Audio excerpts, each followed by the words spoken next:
In the beginning was the Word, and the Word was with God, and the Word was God. He was in the beginning with the Father. It is Thursday, the first day of December 2022.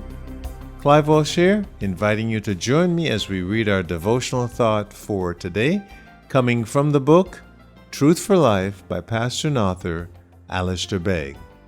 Today's devotional thought is entitled The Pre-Existent Word. And our verse for today, John chapter 1, verses 1 and 2, and it reads, In the beginning was the Word, and the Word was with God, and the Word was God. He was in the beginning with the Father. That's John chapter 1, verses 1 and 2.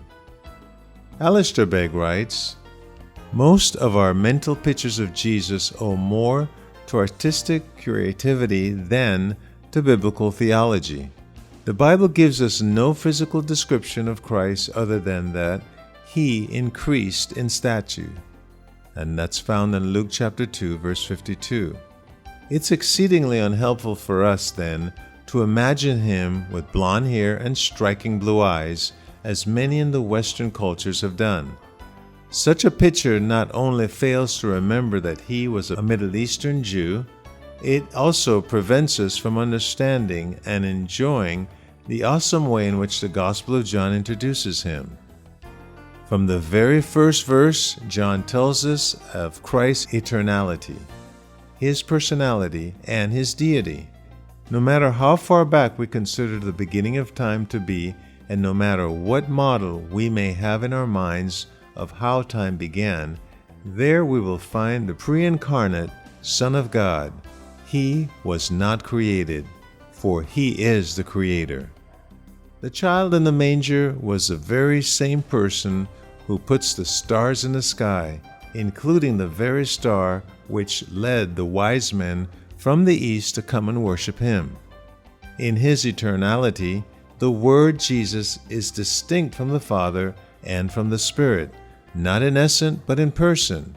He was with God, yet he was God. Though it may sound puzzling, John wasn't writing in abstractions. He was presenting a person that he met, he seen, heard, and touched. The stage is set for readers to say with the apostle, The life was made manifest, and we have seen it. 1 John chapter 1, verse 2. Because that's the power of God's living Word. In asserting the reality that Christ was not only with God, but was God, John wants us to read his whole gospel with Jesus' deity in mind. When we turn each page, read Jesus' word, and observe his deeds, we are supposed to see that they are the very words and deeds of God himself. If Jesus was simply a good man, then what we read in John's gospel is ultimately blasphemous. But he is more than a man. He was, is, and forever will be the one with the God of all creation.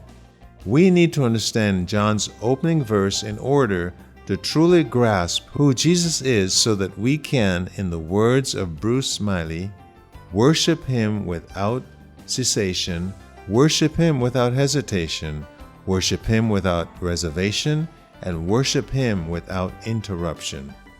If you are finding it hard to worship, obey, and love or serve the Lord today, here is the answer. Look at him. For the better we understand that the Word who laid in the manger was the Word who was with God and was God from the beginning, the more naturally we will find our Christian duties turning to joys. And truly, what a great way to remind ourselves in those times of conflict in our intellect that if we worship, love, obey, and serve the Lord today, here is the answer. Look at him.